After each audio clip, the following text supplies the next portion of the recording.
Nous sommes à l'école des Beaux-Arts de Paris, l'école d'art la plus prestigieuse de France.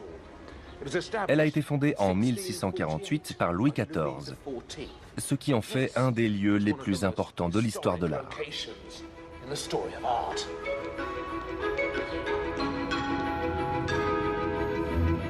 Il est surprenant de se retrouver dans un tel cadre quand on parle d'impressionnisme. L'impressionnisme était moderne, ce que n'était pas cette école. Et pourtant, sans l'école des Beaux-Arts, jamais l'impressionnisme n'aurait été ce qu'il a été. Parce que c'est dans ces murs qu'étudia un certain Georges Seurat.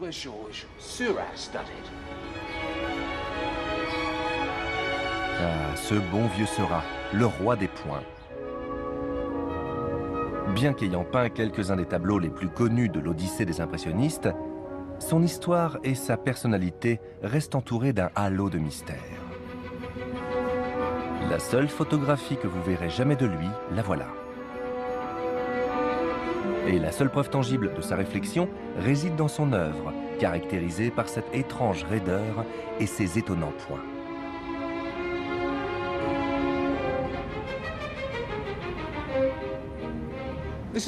Dans cet épisode, nous verrons les derniers jours de l'impressionnisme, comment il s'acheva et ce qu'il devint. Seurat y a donc toute sa place. C'est Pissarro qui invita Seurat à présenter ses œuvres aux côtés de celles des impressionnistes. Il était jusqu'alors complètement inconnu. Mais quand son célèbre tableau, un dimanche après-midi à l'île de la Grande Jatte, fit son apparition dans la dernière exposition impressionniste de 1886, il ne laissa personne indifférent. L'impressionnisme se dirigeait manifestement vers quelque chose de nouveau.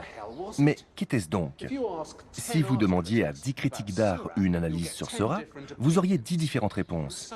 C'était un peintre réservé et quasi insaisissable, qui gardait tout bien précieusement ici. Jusqu'à l'apparition de Seurat, l'impressionnisme n'était que trop heureux et occupé à vivre l'instant présent. Souvenez-vous de toute cette joie de vivre que nous avons vue dans les épisodes précédents. Les promenades en barque de Renoir, les jours heureux de Monet. Mais tout à coup, rien n'est plus comme avant.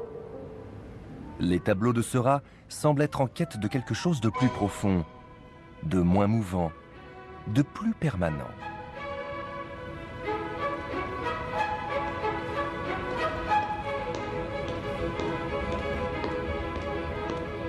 La très chic école des Beaux-Arts compta donc Seurat parmi ses étudiants à partir de 1878.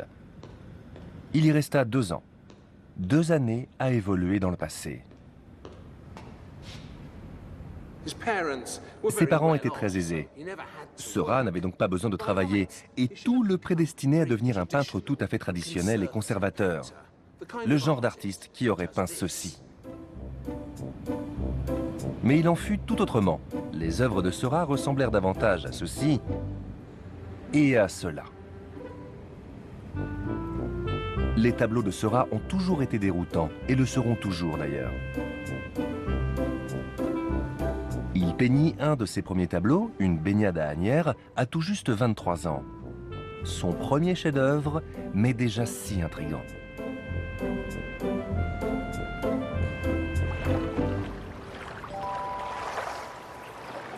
Je crois que c'est ici qu'il a été peint. Vous voyez ce pont au loin? C'est la ligne de chemin de fer d'Asnières que l'on peut distinguer à l'arrière-plan de la baignade.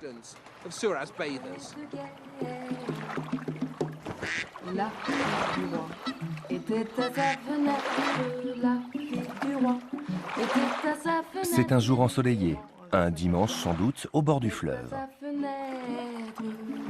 C'était souvent le dimanche que les ouvriers de Paris avaient leur jour de congé. Et tous les baigneurs d'Asnières que l'on voit sont des ouvriers.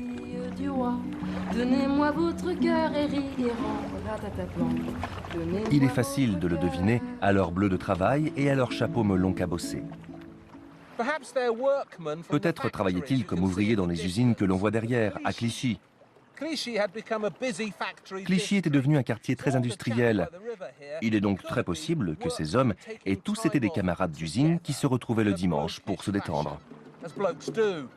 Joli tambour, tu n'es pas assez riche, joli tambour. La baignade était alors jusque-là un sujet artistique très féminin, voire une excuse pour que de vieux maîtres lubriques puissent peindre de jeunes beautés à moitié nues et mouillées. J'ai 3 vaisseaux, dessus la mer jolie. Seurat, en ne choisissant de représenter que des hommes, est déjà dans la révolution et dans la confrontation.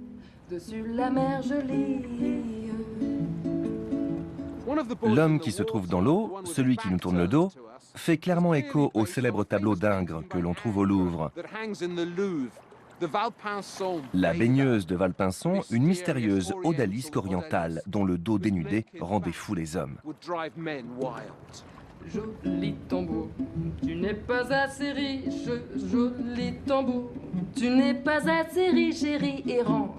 À l'époque où Seurat étudiait à l'école des Beaux-Arts, était exposée dans la chapelle une série de copies de Piero della Francesca, le plus calme et le plus lumineux des vieux maîtres de la Renaissance. J'ai 3 vaisseaux, dessus la mer jolie, Eri errant, ratataplan. Ces tableaux avaient pour but d'inspirer les étudiants, ce qui fut manifestement le cas pour Seurat, puisqu'on retrouve la pose de l'homme assis au bord du fleuve dans un tableau de Piero. Mais si vous avez suivi les épisodes précédents, vous aurez pu constater qu'il n'était pas rare que des peintres s'inspirent délibérément des grands maîtres. On l'a vu chez Renoir, chez Degas, et maintenant chez Seurat. Je vous en remercie, Eri. Tous clamaient ainsi haut et fort que le monde moderne pouvait être aussi monumental, héroïque et beau que le monde antique. Finalement, il s'agit là peut-être du message le plus important de la révolution impressionniste. Le présent est aussi précieux que le passé. Il y en a des plus jolies. Il y en a des plus jolies.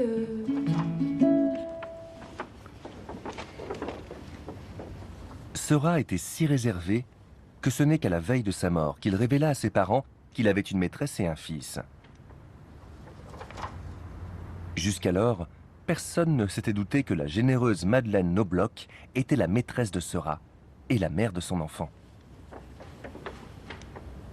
Avec un homme aussi secret, il faut se lever de bonne heure pour essayer de percer le mystère. Seurat n'est pas resté très longtemps à l'école des Beaux-Arts. Non, il n'y est resté que 2 ans. Il y avait été admis malgré de mauvaises notes et elles ne cessèrent de baisser parce qu'il ne fournissait pas un travail assez conventionnel. L'autre fait important qu'il faut souligner au sujet de ses études ici, c'est qu'il a consulté de nombreux ouvrages scientifiques, et notamment un célèbre livre, La grammaire des arts, écrit par Charles Blanc, qui était alors le directeur de l'école. C'est bien ça? Oui, Charles Blanc avait écrit La grammaire des arts du dessin. Il avait découvert des lois au sujet des couleurs et des lumières. Par exemple, que les lumières chaudes et les lignes verticales donnaient un sentiment de joie, de plaisir. De bonheur. De bonheur. Et donc que les couleurs froides et sombres donnaient davantage une impression de tristesse. Nous avons ici les livres que Seurat a peut-être lui-même consultés à la bibliothèque. Je crois que c'est celui-ci qui a été le plus important pour lui. C'est celui de la théorie des couleurs de Chevreul. Ce qui frappe immédiatement, ce sont ces illustrations, ces superbes rayons de couleurs. Oui, il y a beaucoup d'expériences sur les couleurs dans ces ouvrages. Elles sont plutôt scientifiques, mais ont été conçues pour venir en aide aux peintres. Elles ont sans aucun doute aidé Seurat, parce que si on cherchait à connaître l'origine des points de Seurat, je crois qu'il n'y aurait pas besoin de chercher plus loin. Peut-être.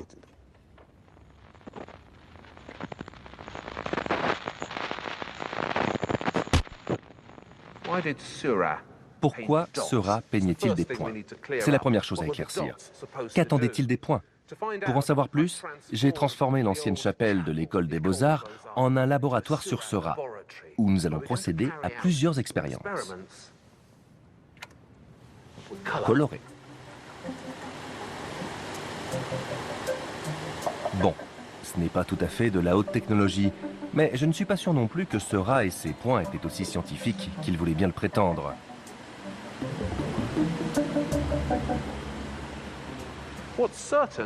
À l'époque, les couleurs faisaient l'objet d'une vraie étude.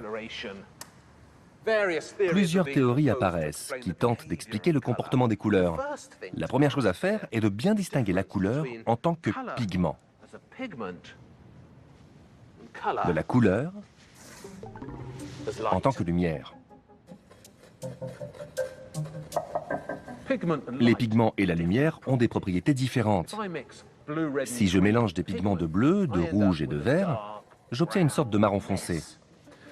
Mais si je les mélange en tant que couleur, c'est l'inverse. Le bleu, le rouge et le vert tirent vers le blanc, ou du moins vers un gris lumineux.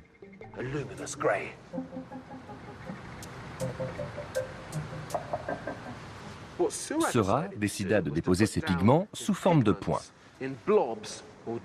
Ainsi, au lieu que les couleurs se mélangent sur la toile, c'est dans nos yeux que se passe le mélange, qui devient donc beaucoup plus lumineux.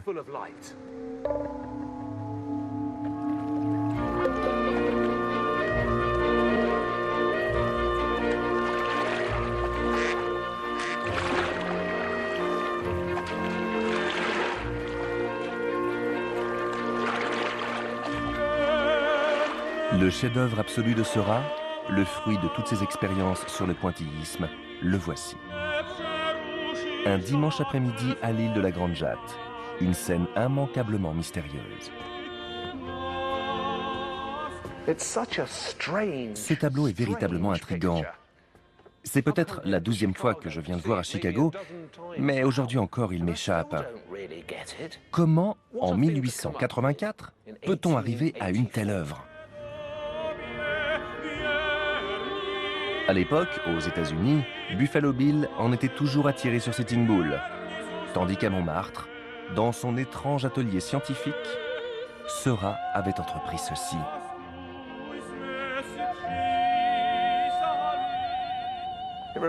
Cela me fait terriblement penser aux fresques de Pompéi, ensevelies sous les cendres du Vésuve. L'histoire s'est figée. Un moment parmi tant d'autres est soudain devenu éternel.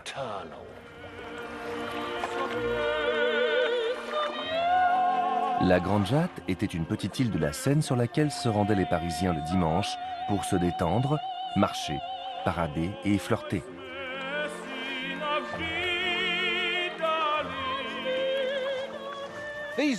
Aujourd'hui, ce lieu est devenu franchement glauque. La haute société n'y mettrait les pieds pour rien au monde. Il n'y a guère que les junkies et les coureurs qui s'aventurent encore sur l'île de la Grande Jatte.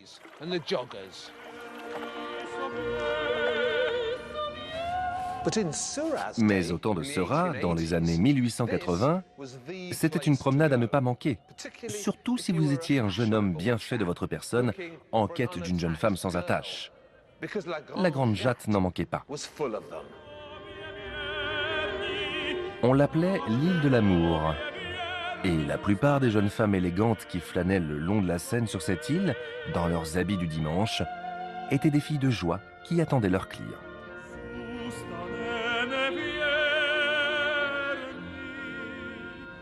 Et cela n'a certainement pas dû échapper à toutes les personnes qui se sont arrêtées devant ce tableau à la 8e exposition impressionniste en 1886. Regardez par exemple cette jeune femme là-bas, celle qui tient une canne à pêche. Vous trouvez vraiment qu'elle a l'air d'une pêcheuse? Qu'est-elle donc réellement en train d'appâter?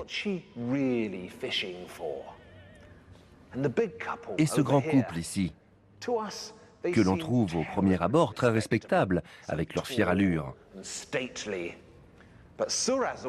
Ils ne trompaient aucun des amateurs de Seurat, pour qui il était évident qu'il s'agissait d'un client et d'une prostituée.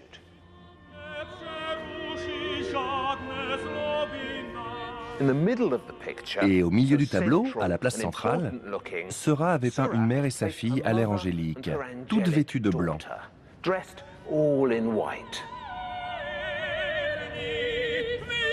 Et elle semble nous regarder droit dans les yeux, c'est-à-dire regarder vers l'avenir. Comme si Seurat s'interrogeait avec elle sur ce que le futur leur réservait. Que deviendront toutes ces petites filles qui, pour l'instant, courent innocemment sur l'île de la Grande Jatte?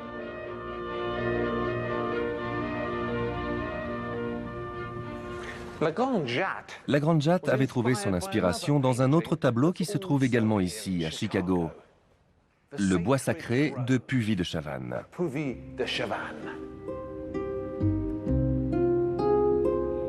Puvis était une figure respectée de l'art français.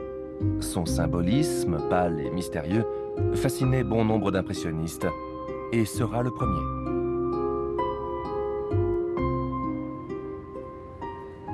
Seurat s'inscrit dans la lignée de Puvis, quand il recrée cette impression que le temps s'est figé.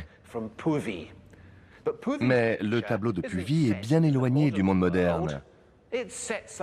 Il nous fait remonter le temps et nous emmène sur une île mythologique, idyllique, où les 9 muses des arts se sont retrouvées pour se promener et deviser dans toute leur beauté.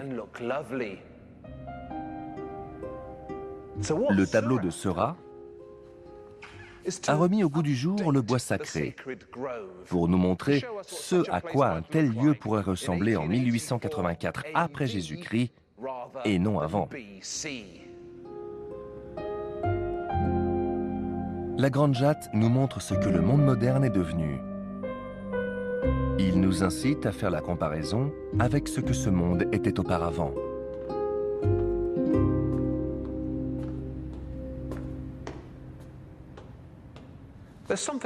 J'aimerais vous faire remarquer autre chose.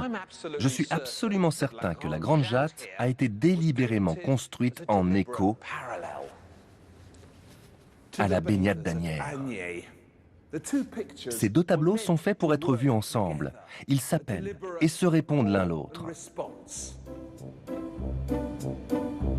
D'un côté, la bonne société parisienne de la rive droite, avec ses parasols et ses jeunes gens impeccables. De l'autre, le monde des ouvriers de la rive gauche, tout juste sortis des usines qui crachent encore de la fumée.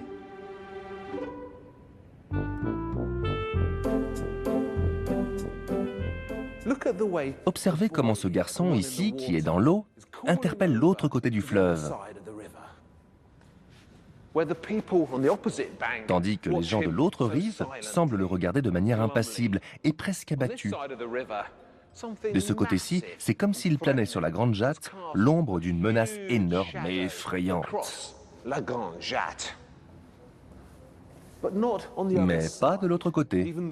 Même si le soleil est bien au même endroit, sur cette rive, les gens ont tombé la chemise et ils prennent le soleil. Ici, les gens préfèrent se cacher sous leur parasol et rester vêtus.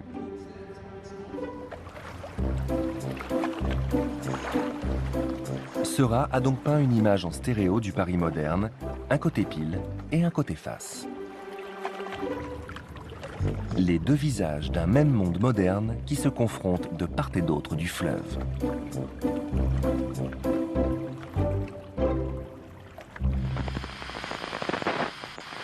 Bien, nous allons à présent voir un autre aspect crucial de la théorie optique de Seurat, l'importance de l'image persistante.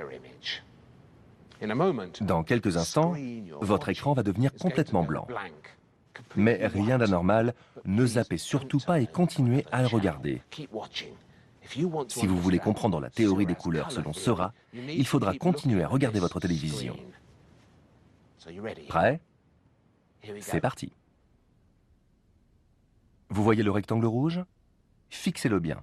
Ne le quittez surtout pas des yeux. Voilà. C'est bien. 1, 2, 3. Concentrez-vous. 4. Regardez bien. 5. Et maintenant, que voyez-vous? Un rectangle vert, c'est bien ça. Avez-vous bien vu l'image persistante verte? Elle n'existe pas vraiment, sauf dans la mémoire rétinienne de votre œil. Seurat, avec ses points, essayait tout simplement de contrôler cette perception. Il savait qu'en mettant une certaine couleur, nous verrions sa couleur complémentaire. Donc, quand il met du rouge, on voit également du vert à côté. Et il savait qu'en juxtaposant dans ses tableaux du vert et du rouge, nous verrions le vert plus vert et le rouge plus rouge. En fait, son but était d'essayer de faire de la peinture une science afin de contrôler notre vision. Mais il n'y parvint jamais véritablement. En réalité, il y avait trop de facteurs qui entraient en considération, trop de problèmes optiques, trop de points.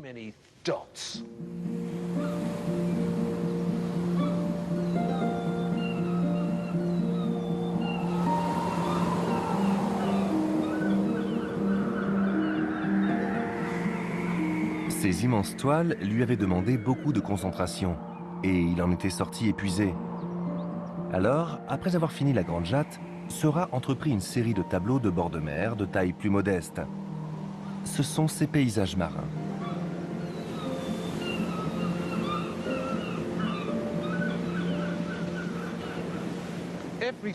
Chaque été, il se rendait sur la côte, prenait un petit hôtel ou une chambre dans une pension. Et il entamait une méticuleuse campagne de toiles de bord de mer.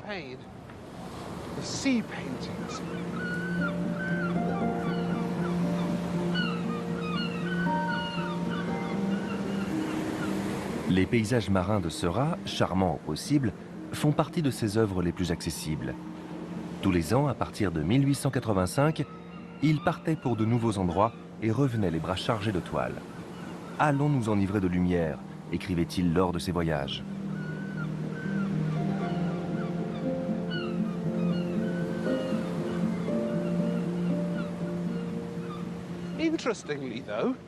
Notez bien que Seurat, à l'inverse de tous les autres impressionnistes qui ne juraient que par le sud et la Méditerranée, mettait le cap au nord et sur la Manche, où la mer peut être aussi maussade qu'austère,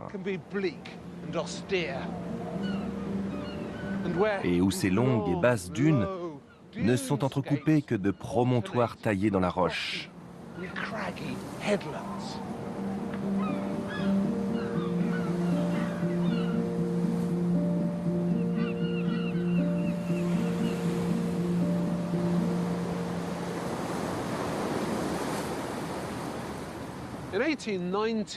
En 1890, c'est à Gravelines qu'il passa l'été, non loin de Dunkerque et de Calais, à quelques encablures de la frontière belge, et où l'on trouve les plages parmi les plus longues et les plus désolées de la Terre.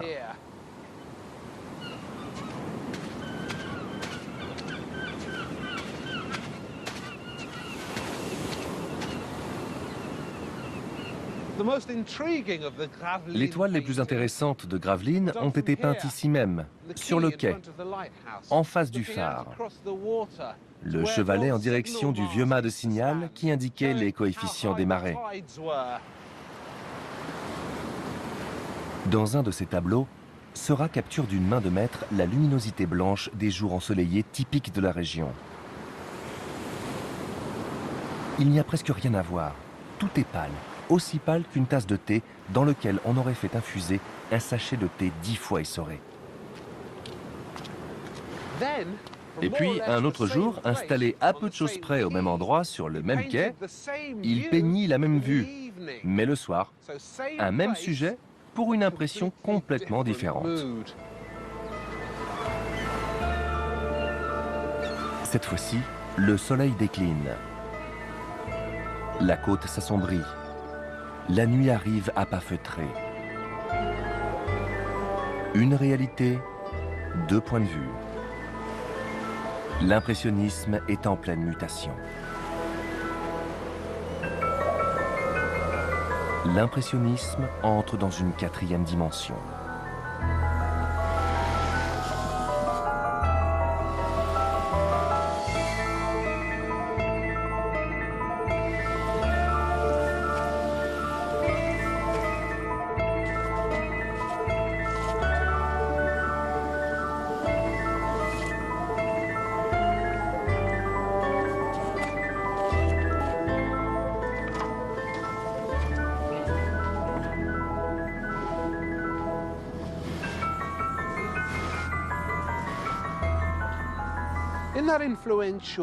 Dans cet ouvrage de Charles Blanc sur la grammaire des arts, qui a exercé une grande influence sur Seurat, on peut voir une série de visages dessinés par Humbert de Superville, un autre de ces pseudo-scientifiques qui publiaient des théories un peu tirées par les cheveux. Les visages de Superville tentent d'illustrer le pouvoir émotionnel des lignes. Ce visage-ci est heureux, joyeux, alors que celui-ci est triste et morose. Et celui du milieu est calme, content, tranquille. Et ce ne sont que de simples lignes.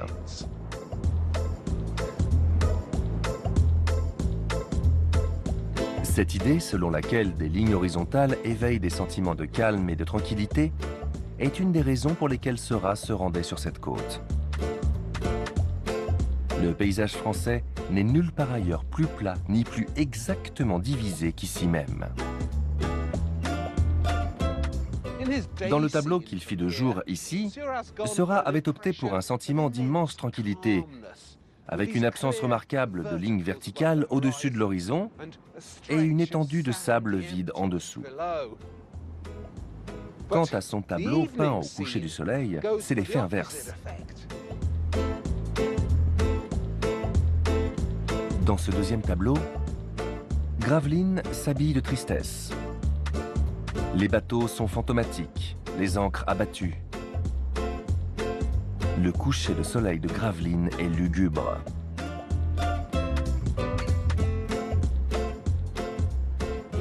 Nous avons donc ici un artiste pour qui les émotions représentent un défi scientifique, qui tente de manipuler notre humeur à l'aide de stratégies de peinture longuement étudiées, comme s'il était un scientifique et nous, son cobaye.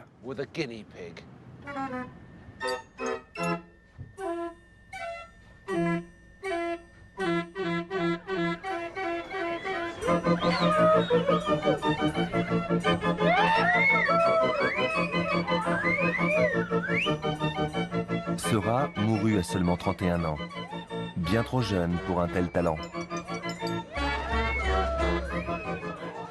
Son œuvre était devenue de plus en plus étrange. Ses paysages marins étaient et sont restés ravissants, mais les autres toiles qu'il conçut à Paris étaient plus excentriques les unes que les autres. Seurat avait développé un certain intérêt pour le théâtre et le cirque. Et dans une série de tableaux assez déroutants, il entreprit de reproduire les plaisirs nocturnes de la bourgeoisie parisienne.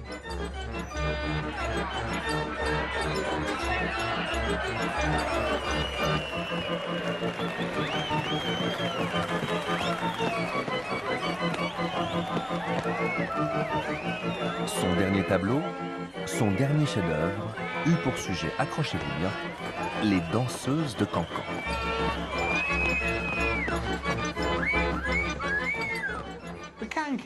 Le cancan, que l'on appelait également chahut, n'était pas vraiment une danse. Il s'agissait plutôt d'un numéro grivois de fin de nuit parisienne, au cours duquel les femmes lançaient leurs jupes en l'air, dévoilant leurs jambes dénudées en criant.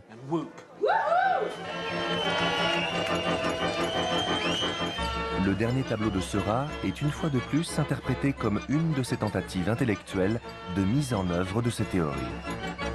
Toutes ces diagonales qui partent dans tous les sens sont supposées créer un sentiment de gaieté. On retrouve ici les leçons de Humbert de Superville. Mais si c'était vraiment la gaieté et la joie que Seurat avait essayé de peindre, trouvez-vous qu'il ait réussi? Le cancan de Seurat a un certain air figé et forcé. Si c'est là sa vision d'une folle nuit parisienne, je préfère encore rester chez moi. Je ne pense pas que ce soit la représentation d'une folle nuit. Je crois que les intentions de Seurat étaient plus profondes et plus sombres. Le cancan n'est rien d'autre pour nous aujourd'hui qu'un passage obligé pour les touristes qui se rendent du côté de la place Pigalle. Mais à l'époque de Seurat, Il s'agissait d'un spectacle véritablement décadent et dangereux. Tellement décadent que des anarchistes firent exploser un célèbre cabaret de Cancan à Lyon qu'ils voyaient comme la quintessence du déclin de la bourgeoisie.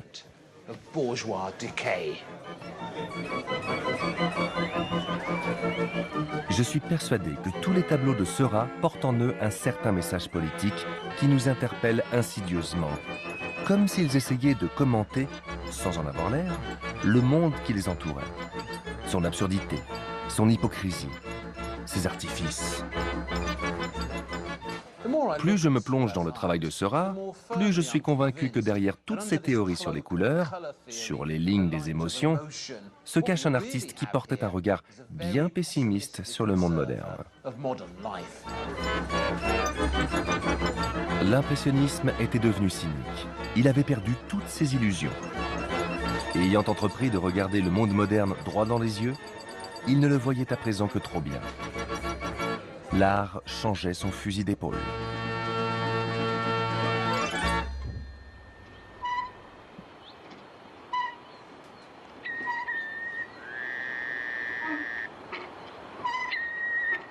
Il existe un vieux proverbe hollandais qui dit « Si le ciel est bleu aujourd'hui, il sera gris demain ». Le peuple hollandais n'est pas le plus optimiste de la Terre.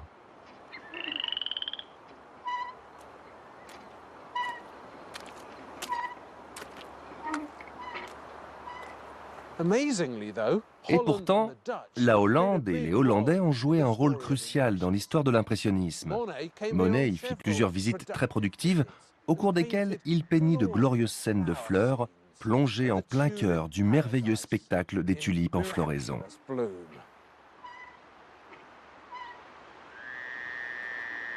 Mais le plus beau cadeau que fit la Hollande à l'impressionnisme était roux, petit et nerveux, avait l'œil perçant et le caractère grincheux. Je veux parler bien sûr de cet homme, pas très grand, mais immense par son talent. Vincent van Gogh, ou tout simplement Van Gogh, comme disent ses compatriotes.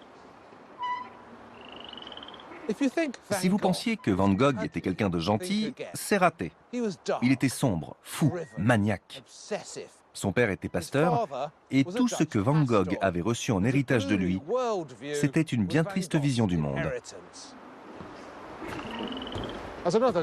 Et comme le dit un autre proverbe hollandais, une grenouille finira toujours par retourner dans sa mare, même si elle doit pour cela quitter son trône. On ne peut échapper à son passé. Une grenouille sera toujours une grenouille.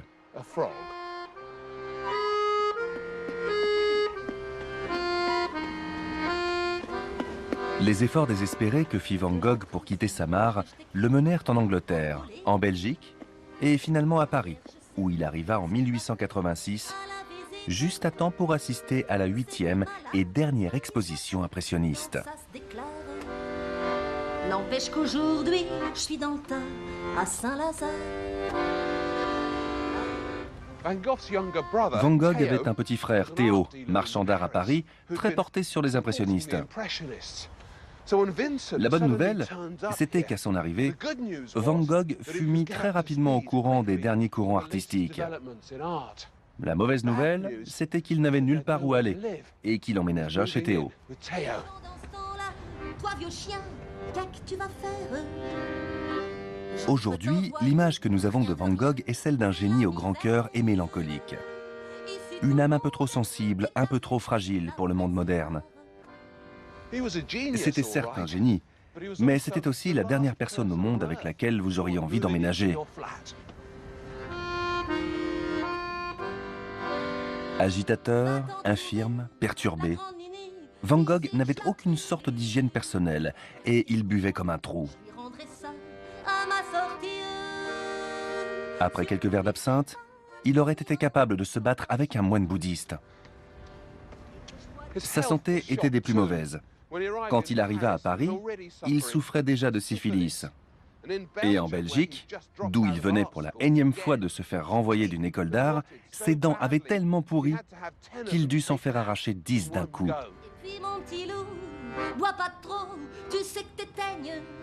Ce qui explique pourquoi on ne voit jamais Vincent sourire dans aucun des autoportraits torturés et fiévreux qu'il commença à peindre à Paris. On ferait un soir dans une bagarre. Dans la vision déformée qu'il avait de lui-même, Van Gogh gardait toujours ses lèvres serrées. Dans la vie, c'était tout le contraire, surtout après un verre ou deux. Je finis ma lettre en t'embrassant. Adieu mon homme. Malgré que tu sois pas. Vincent et Théo habitaient juste ici, au pied de Montmartre, au 54 de la rue Le Pic, au 3e étage. Vincent s'était rapidement arrangé pour que les pièces soient dans un tel état de délabrement que Théo n'osait plus inviter personne chez lui. Ben, je t'adore comme j'adorais le bon Dieu comme papa. La rue Le Pic était à quelques pas du moulin de la Galette. Et que j'allais commer. Cet établissement n'avait plus du moulin que le nom, depuis qu'il avait été transformé en cabaret. Quand Vincent arriva à Montmartre, la plupart des vieux moulins étaient devenus des bars et des cabarets. Mais vu de l'extérieur, il lui rappelait furieusement sa terre natale. Personne qui viendrait me voir à Saint-Lazare. Si on inventait un prix récompensant les vues impressionnistes les plus méconnaissables de Paris, alors Van Gogh et ses paysages urbains tristes et moroses gagneraient haut la main. Malgré que tu sois pas caressant, ben je t'adore comme. Le Paris de Van Gogh, parsemé de pauvres moulins rachitiques, fait davantage penser à la Hollande qu'à la France. À l'époque, Montmartre était encore un enchevêtrement de jardins d'ouvriers en piteux état.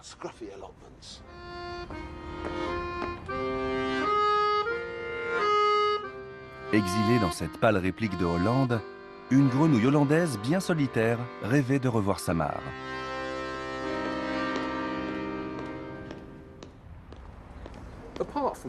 Outre marcher, boire et se disputer, le passe-temps préféré de Vincent était la boisson. Il s'y a donné sans retenue, notamment ici.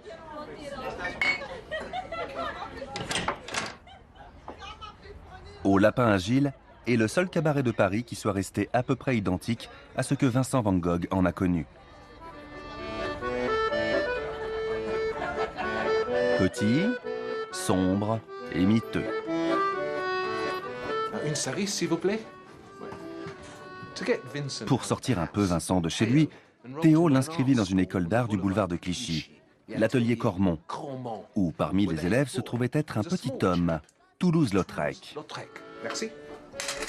J'en connais qui voient tout en blanc. Ils s'emboulattent. Vincent n'était pas fait pour les écoles d'art. Il passait le plus clair de son temps au bar, et je ne parle pas des bars parallèles. Un de ses tableaux parisiens les plus frappants est le portrait d'un verre d'absinthe trônant sur une table de café.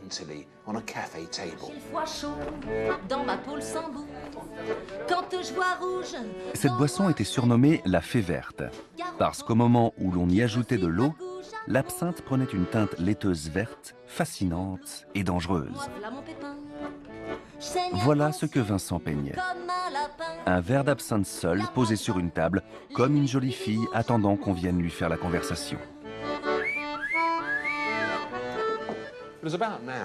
C'est à cette époque qu'il entama une relation amoureuse bancale avec la tenancière d'un café du quartier, Agostina Segatori. Agostina avait alors une bonne quarantaine d'années. Elle était originaire de Naples et était montée à Paris, comme bon nombre de ses compatriotes, pour poser pour des artistes.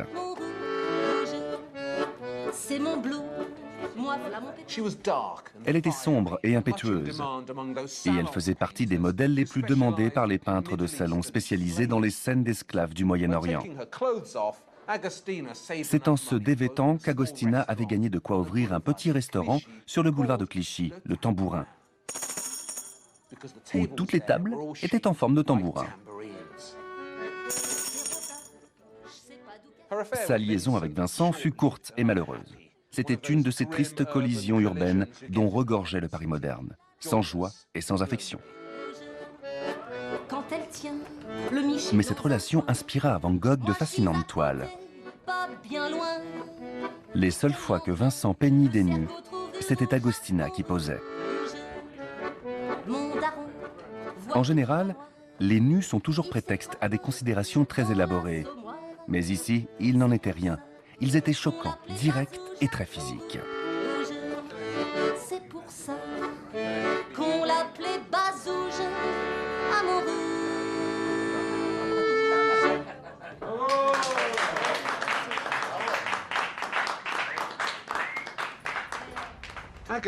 Agostina était têtue comme une mule. Elle laissait parfois Vincent payer ses repas en tableau, mais seulement si c'était des tableaux de fleurs, les seuls qu'elle pensait arriver à revendre.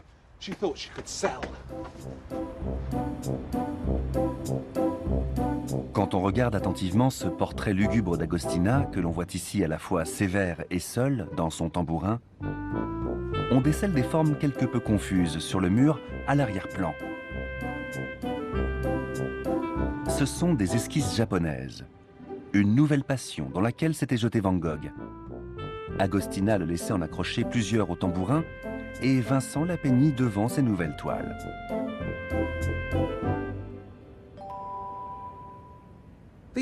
Ces esquisses japonaises furent un tournant radical dans l'œuvre de Vincent. C'était comme si quelqu'un avait soudain ouvert la porte et laissé s'engouffrer les couleurs. Ce portrait d'Agostina, le dernier que Vincent fit avant que leur relation ne tourne au vinaigre, aux disputes et aux insultes, est une révélation éclatante de couleurs. Agostina pose dans son costume traditionnel italien, plongé dans un océan de jaune ensoleillé, tel un tournesol en plein mois d'août. Van Gogh n'était à Paris que depuis 2 ans quand il décida de partir pour le sud de la France. Et il partit aussi vite qu'il était arrivé. Sa période impressionniste avait donc été aussi courte que son influence radicale sur son travail. Voici Van Gogh au début de son séjour à Paris. Et le voilà, 18 mois plus tard, après que l'impressionnisme et les esquisses japonaises eurent fait leur œuvre. Il ne s'agit pas d'une simple évolution, c'est tout bonnement la découverte d'une nouvelle identité.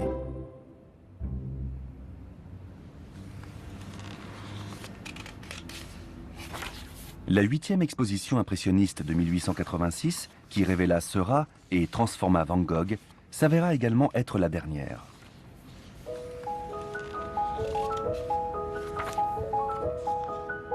L'impressionnisme avait ouvert une nouvelle porte dans laquelle commençaient à s'infiltrer de nouvelles sortes d'art. Parmi les premiers impressionnistes, les membres fondateurs de ce mouvement, Pissarro s'essaya au style de Seurat, mais sans grand succès. Il finit par revenir à son ambition première, c'est-à-dire fixer sur la toile le rythme effréné du Paris moderne.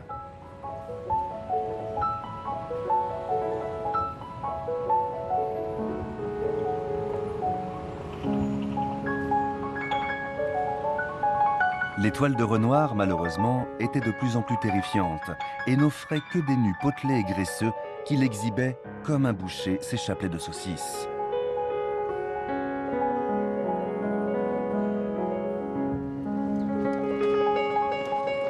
Le vrai héros des impressionnistes de la première heure, celui par qui tout avait commencé, c'était Monet. La deuxième partie de sa carrière fut encore plus radicale que la première.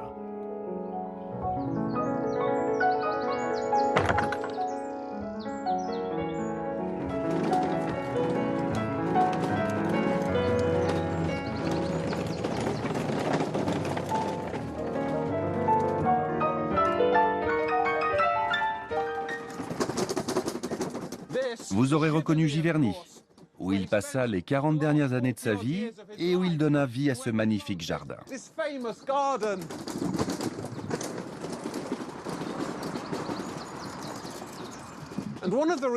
Ce qui le décida à créer ce jardin, c'était entre autres le fait de se rendre la vie plus facile et d'avoir à portée de main ses sujets.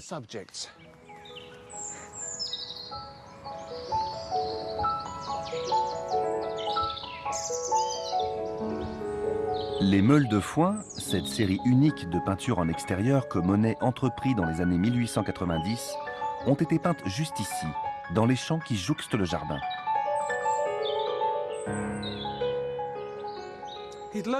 Il entassait dans une brouette ses toiles, ses tubes de peinture, ses chevalets, demandait à un de ses domestiques de la pousser, et ils partaient ensemble pour un des champs voisins. Là, Monet préparait plusieurs chevalets et allait de l'un à l'autre pour saisir les différentes lumières qui se succédaient au cours de la journée.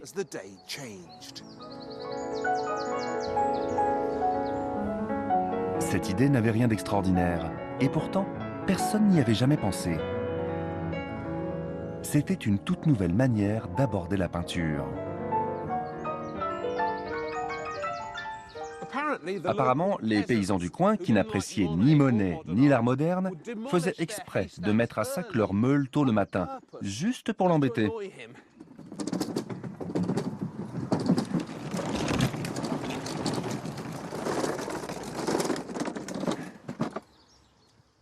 C'est en 1883 que Monet vint pour la première fois à Giverny.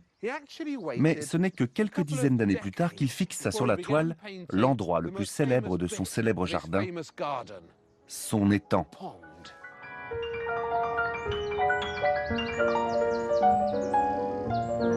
Voici les tout premiers tableaux de Nymphéa par Monet. Il commença à les peindre en 1889. Vous avez donc sous vos yeux les derniers Monet du 19e siècle et les premiers Monet du 20e.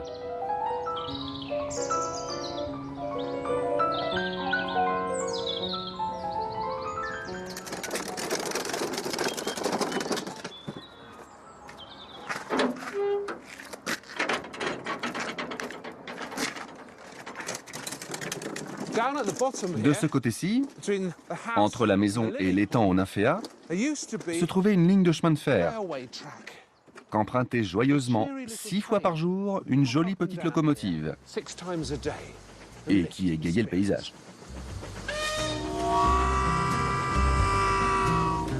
Monet adorait les trains. Il ne cesse d'apparaître dans ses tableaux tout au long de sa carrière.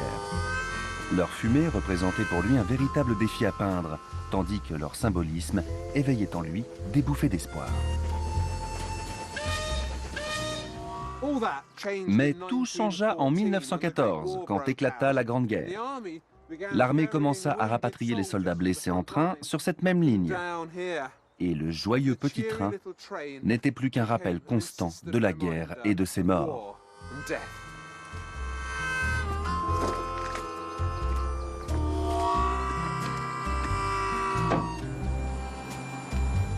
Que pouvait-il faire?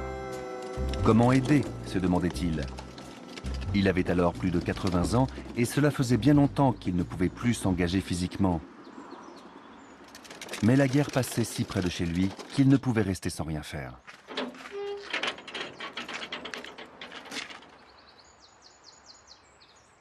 La réponse, il la trouva le jour même de l'armistice, le 11 novembre 1918, le dernier jour de la guerre.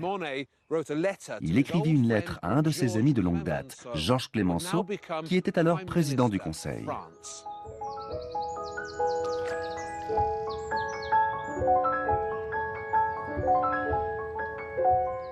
Clemenceau avait mené le pays d'une main de fer pendant la guerre, ce qui lui avait valu le surnom de Winston Churchill français. Et fait rare chez les hommes politiques de tout temps, il comprenait le pouvoir de l'art. Avant d'avoir été élu président du Conseil, Clemenceau avait fait carrière dans le journalisme. Dans certains de ses articles, il parlait des œuvres de Monet avec une grande perspicacité. Ils étaient très bons amis. C'est donc à Clemenceau, le jour de l'armistice, que Monet fit son offre.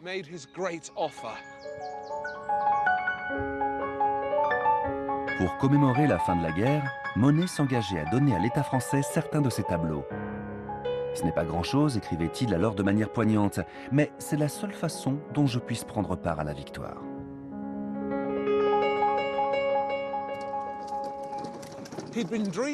Cela faisait déjà quelque temps qu'il avait envie de produire quelque chose d'immense et d'unique.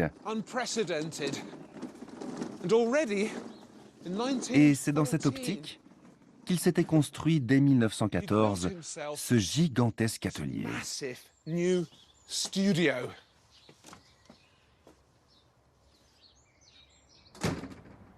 Aujourd'hui, Cet atelier accueille la boutique de souvenirs du jardin de Giverny. Mais Monet l'avait bâti dans le but de réaliser un de ses rêves. Il voulait peindre une série de nymphéas géants qu'il désirait ensuite suspendre dans une immense pièce ronde afin que ses visiteurs se retrouvent complètement encerclés.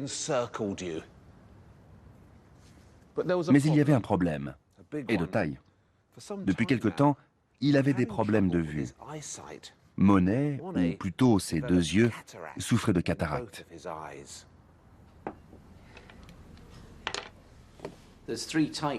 Il y a trois sortes de cataractes. Celle dont Monet était atteint était due au vieillissement, c'était une sclérose nucléaire.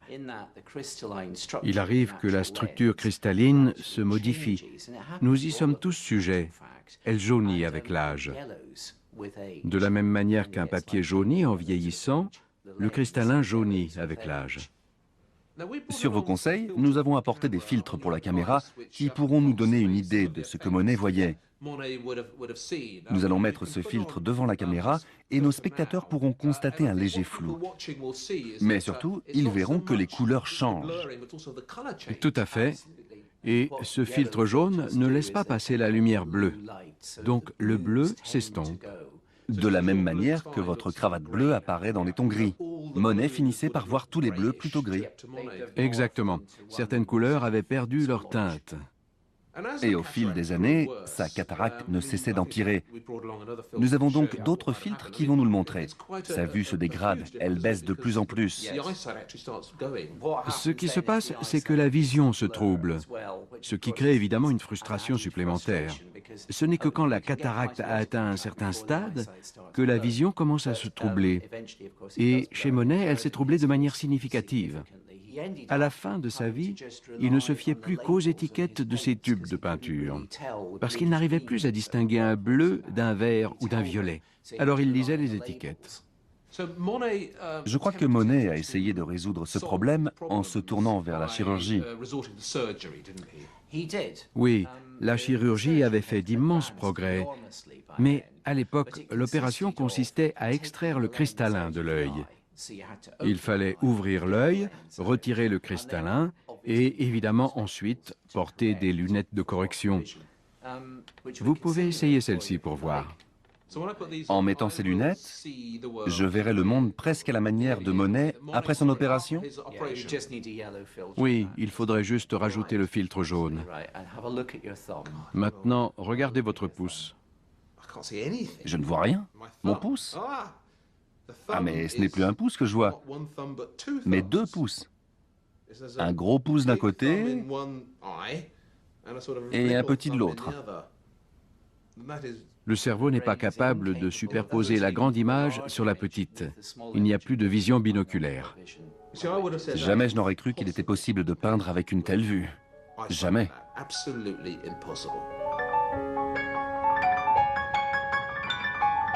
Mais en fait, la très mauvaise vue de Monet donna un nouvel élan à son œuvre. Ne pouvant plus s'appuyer sur ce qu'il voyait, Monet se vit forcé de recourir à son imagination.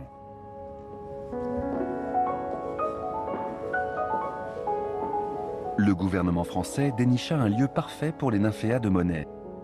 Il s'agissait d'une ancienne serre située dans les jardins des Tuileries, à 2 pas de la place de la Concorde, l'Orangerie.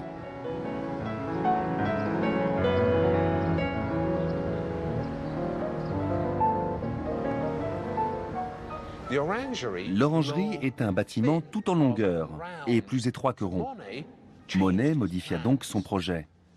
Au lieu d'une immense pièce circulaire, il imagina quelque chose d'encore plus ambitieux. 2 pièces ovales ouvrant l'une sur l'autre.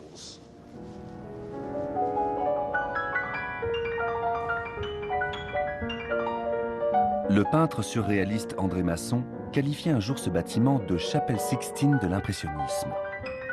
Mais ce sont en fait 2 chapelles Sixtines mises bout à bout.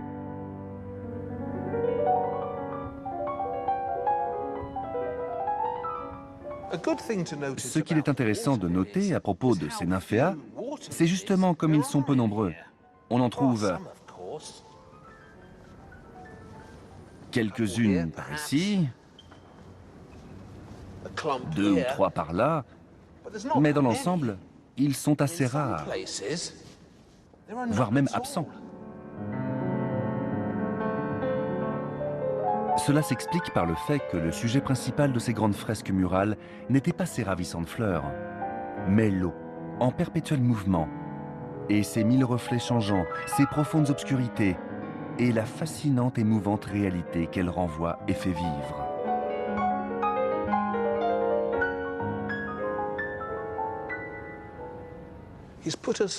Nous nous retrouvons sur une île au beau milieu d'un étang, et de tous côtés, nous sommes entourés d'eau.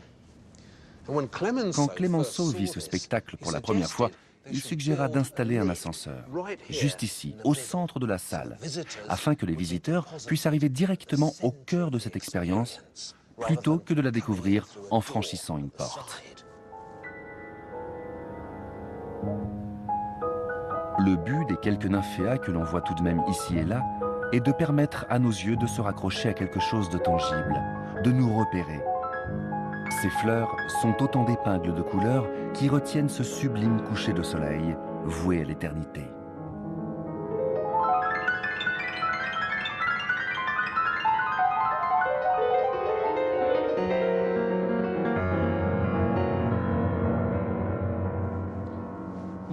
Monet mourut en 1926, avant d'avoir pu voir ses toiles ainsi exposées.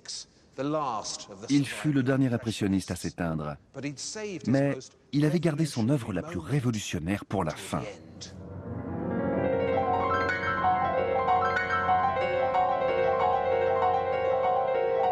Si je me suis embarqué dans cette série documentaire, c'était pour redonner à l'impressionnisme sa juste valeur. Le détacher de son image d'illustration de boîtes de chocolat et raviver ce feu, cette inventivité, cette audace qui lui donnèrent naissance.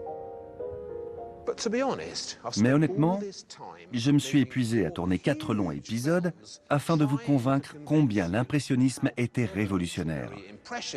Alors qu'il aurait simplement fallu vous emmener ici et vous montrer cela. C'est un grand-père de 86 ans, un vieil impressionniste ridé qui peignit ceci. Cette toile est aussi sauvage aujourd'hui qu'elle l'était à l'époque. Jamais cet art ne pourra être dompté. On pourrait très bien y voir la fin de l'impressionnisme, mais comment la fin de quelque chose peut-elle être aussi prometteuse de 1000 autres merveilles ?